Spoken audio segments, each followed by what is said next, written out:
Hello दोस्तों, स्वागत है आपका अपनी YouTube channel Rohit Goswami law classes में। और आज हम आपको कराने वाले हैं एलएलबी थर्ड ईयर सेम आपका फिफ्थ एक्ट आपका land law UP Uttar Pradesh revenue code 2006। ठीक है, और इसका जो कोड है 5006 है। ये 2006 इसका कोड होता है, कभी इसे आप कोड समझ लो, ये रेवेन्यू कोड का कोड है। ठीक है, और क्वेश्चन नंबर है आपका 7 जो कि आपका है वेरी वेरी इंपोर्टेंट। जैसा कि आपको पता है, मैं सिर्फ वही क्वेश्चन कराता हूं जो आपके लिए बहुत ज्यादा महत्वपूर्ण होते हैं। अब से पहले मैं आपके कुछ क्वेश्चंस डाल चुका हूं, आप प्लेलिस्ट जाके देखना। ठीक है, आगे चलते हैं। आज का जो क्वेश्चन है बहुत ज्यादा महत्वपूर्ण है। वीडियो में चलने से पहले अगर आपने Rohit Goswami law classes WhatsApp channel को सब्सक्राइब नहीं किया है तो सब्सक्राइब कर लो, चैनल को फॉलो करो, लिंक डिस्क्रिप्शन में है। ठीक है, आगे चलते हैं। अगर किसी स्टूडेंट को हमारे पीडीएफ नोट्स चाहिए तो दिए हुए व्हाट्सएप नंबर पर मैसेज करके हमसे प्राप्त कर सकता है। आज का जो क्वेश्चन है बहुत ही महत्वपूर्ण है, अधिकार अभिलेख।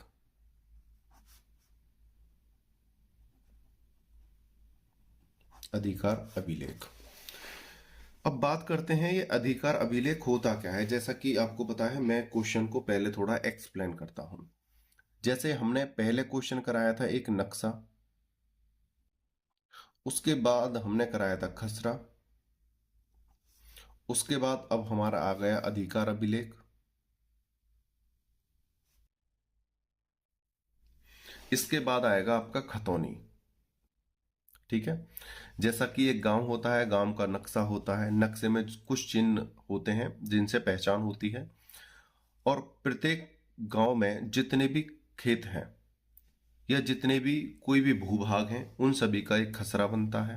दूसरा, खसरे का जो वर्णन है वो लेखपाल करता है अपनी डायरी में, और उस डायरी को अधिकार अभिलेख कहते हैं। ठीक है,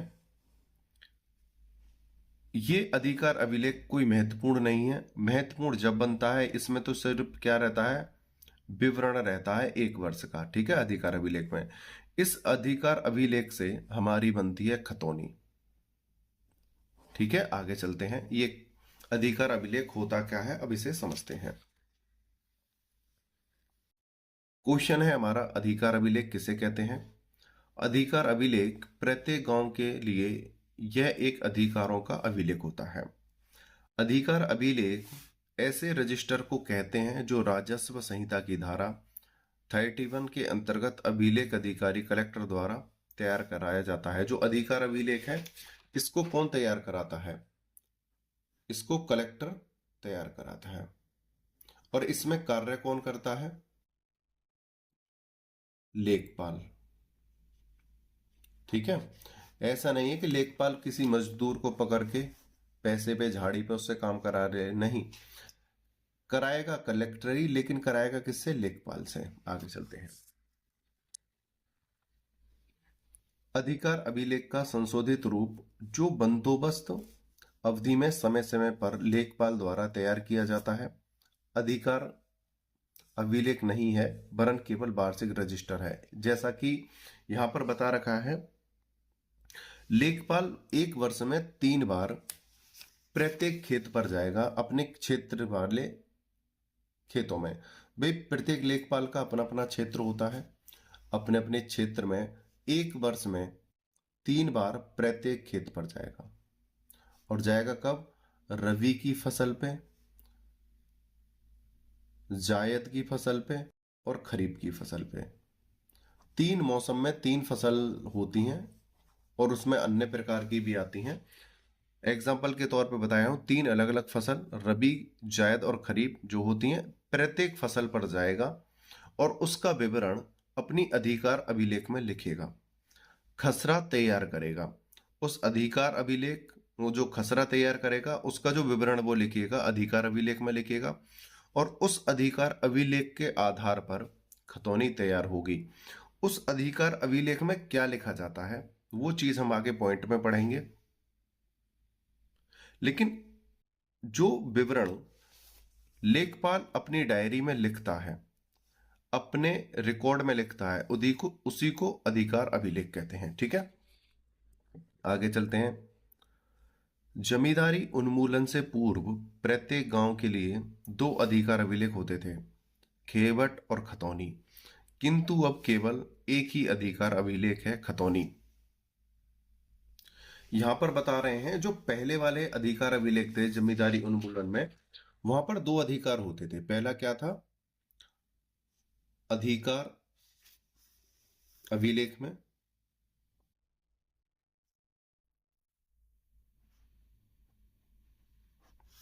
एक तो था तुम्हारा खेवट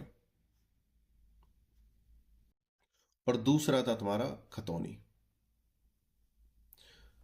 ठीक है, ये जो खेवट वाला जो है ये अधिकार खत्म कर दिया गया। ठीक है, इसको खत्म कर दिया गया और सिर्फ आपका रह गया खतौनी।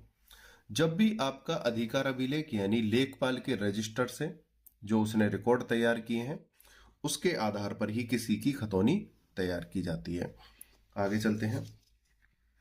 जैसा कि यहां पे बताया है खेवट और खतौनी, किंतु अब केवल एक ही अधिकार अभिलेख है, वो है खतौनी। तो आपका क्वेश्चन अगर ये आ जाए एक अधिकार अभिलेख के बारे में विवरण दीजिए, अधिकार अभिलेख किसे कहते हैं, तो आप खतौनी के बारे में लिखना। ठीक है, अगर ये पूछा जाए अधिकार अभिलेख किसे कहते हैं तो अधिकार अभिलेख के जो मैं क्वेश्चन करा रहा हूं इसे बताना। ठीक है,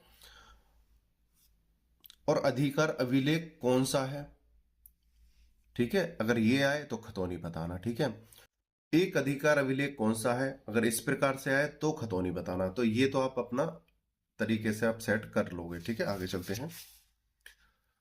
अधिकार अभिलेख खतौनी ऐसे सभी व्यक्तियों का रजिस्टर है जो खेती करते हैं या अन्य प्रकार से भूमि पर काबिज रहते हैं। इसमें धारा 55 वर्णन करती है। तो यहां पर बोल रहे हैं जो अधिकार अभिलेख है इसको खतौनी बोलने लगे हैं। पहले खेवट और खतौनी बोलते थे, अब खतौनी बोलने लगे हैं। लेकिन ये जो खतौनी है ये बनती कैसी है, बनती कैसे है? अधिकार अभिलेख के रिकॉर्ड के आधार पर। और उसमें क्या होता है अधिकार अभिलेख में, इसका वर्णन करती है हमारी धारा 55 कि क्या होता है उसे देखते हैं।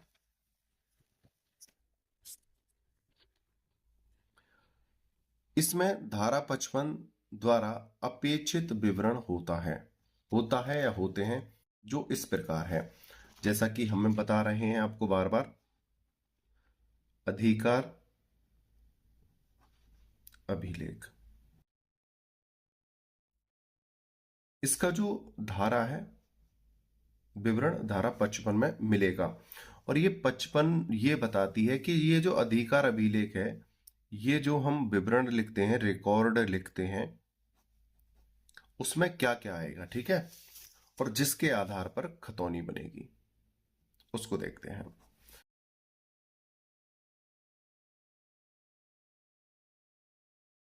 अगर बोलने में अगर कोई इधर उधर बात हो जाती है, शब्द हो जाते हैं तो प्लीज कोऑपरेट करना। दूसरी बात, समय बहुत ज्यादा है, आंखों में नींद है। ठीक है, देखो रात के 5:30 बज रहे हैं, 5:35, और आपके लिए वीडियो बना रहा हूँ। जो कमेंट में कहते हैं ना सर आप जल्दी जल्दी वीडियो डालो, भाई पूरे दिन रात मेहनत करता हूँ आपके लिए। ठीक है, लेकिन आप फिर भी लाइक ही नहीं करते हो, ना कमेंट करते हो अच्छी सी। ठीक है, और ना ही शेयर कर रहे हो, ना सब्सक्राइब भी बहुत कम करते हो आप। ठीक है, लाइक तो कर ही दिया करो।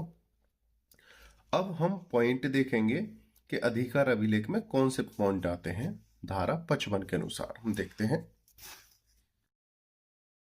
जोतदार का वर्ग, अर्थात देखो जब आप स्टार्टिंग में पढ़ोगे जोतदार,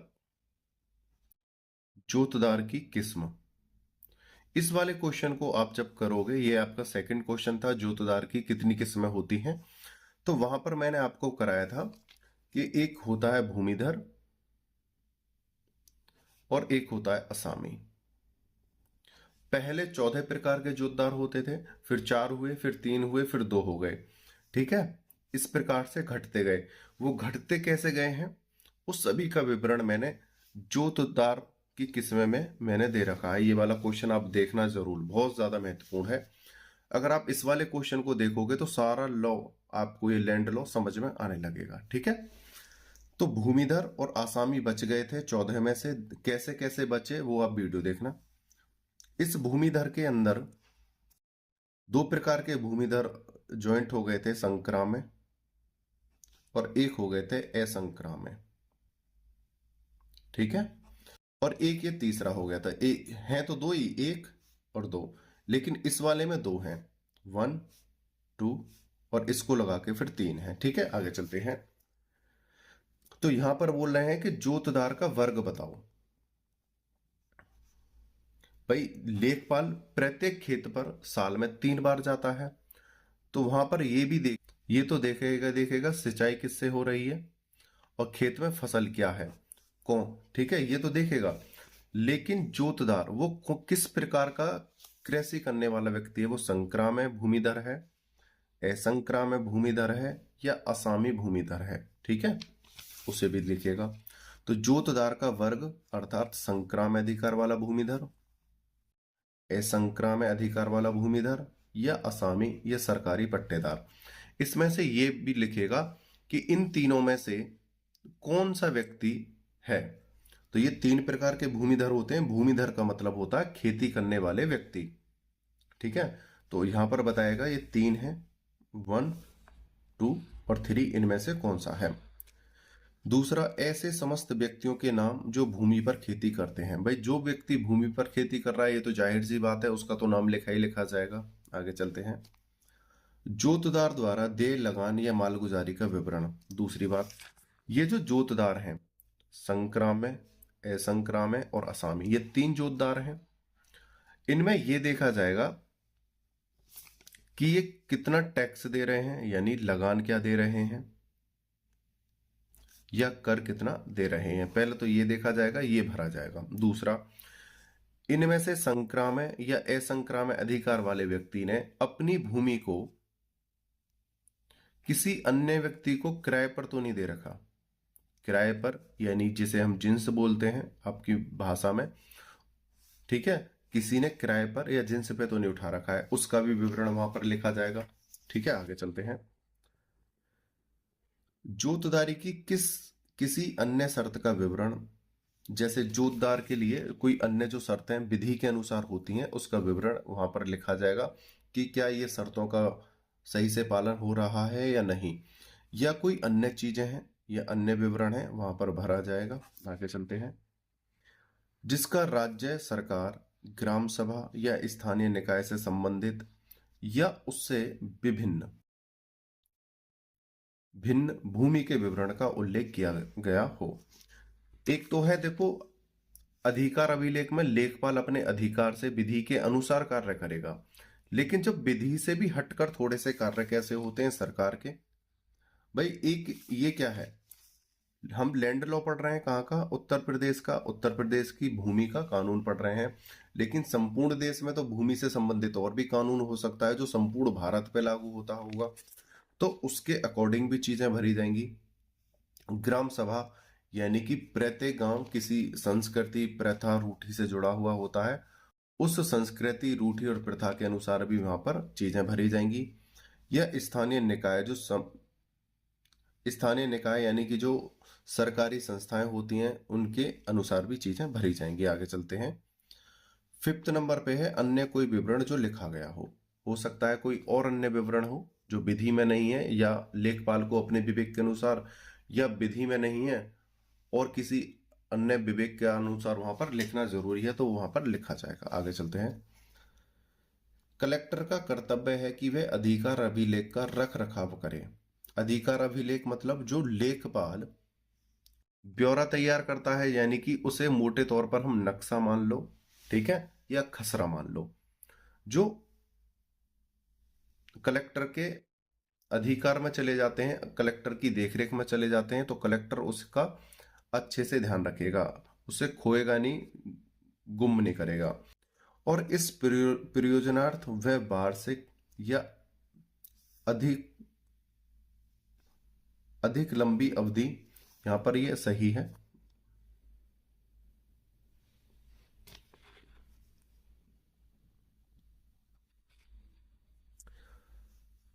इस प्रयोजनार्थ वह वार्षिक या आर्थिक लंबी अवधि जैसा कि राज्य सरकार निर्धारित करे, अधिकारियों का संशोधित रजिस्टर तैयार कराए, ये संशोधित अधिकार अभिलेख कहलाते हैं। कलेक्टर को आदेश आता है, कलेक्टर फिर लेखपाल को आदेश देते हैं और वो कहते हैं कि आप प्रत्येक वर्ष इसका विवरण मुझे प्राप्त कराओ और उसके बाद मैं इसे राजस्व विभाग भेजूंगा और खसरा जो जो है खतौनी को तैयार किया जाएगा। ठीक है, इस प्रकार से खतौनी का निर्माण होता है, तैयार होती है। पहले तो एक नक्शा होता है, नक्शे में खसरे का विवरण होता है, खसरे में अधिकार अभिलेख होता है जो लेखपाल उसमें लिखता है, और ये अधिकार अभिलेख कलेक्टर के पहुंच में चले जाते हैं और कलेक्टर इसको राजस्व विभाग भेज देता है और राजस्व विभाग के द्वारा फिर खतौनी का निर्माण होता है। ये क्रम मैं आपको एक बार बता देता हूं। नक्शा होता है पहले, नक्शे से खसरा बनता है, खसरा फिर अधिकार अभिलेख बन जाता है। ये अधिकार अभिलेख कौन बनाता है? लेखपाल। और ये अधिकार अभिलेख फिर चला जाता है कलेक्टर के पास जो सुरक्षित रखता है। ठीक है, और ये कलेक्टर इसे भेज देता है राजस्व विभाग। भेजने से पहले कलेक्टर एक बार इसका निरीक्षण करेगा और राजस्व विभाग जाने के बाद फिर खतौनी का निर्माण होगा। ठीक है, उम्मीद करता हूं यह चीज आपको अच्छे से समझ में आई होंगी। और एक चीज आपको पता है, देखो कोई भी चीज है अगर आप क्रम से याद करोगे तो आपको अच्छे से याद होंगी। अगर आप लैंड लॉ की बीच में से वीडियो देखना स्टार्ट करोगे नहीं समझ में आएंगी। आप क्रम से चलना, 1 2 3 4 इस प्रकार से आप प्ले लिस्ट के अनुसार चलना क्रम से, तो आपको चीजें अच्छे से समझ में आएंगी। आपने वीडियो को अंत तक देखा है, मुझे अच्छे से सुना, उसके लिए धन्यवाद। लेकिन अगर आपको पीडीएफ नोट्स चाहिए तो दिए हुए व्हाट्सएप नंबर पर मैसेज करके हमसे प्रोवाइड कर सकते हैं। ज्यादा से ज्यादा मात्रा में लाइक शेयर एंड सब्सक्राइब करो, कमेंट करो। धन्यवाद, टेक केयर, बाय बाय, जय हिंद, जय भारत।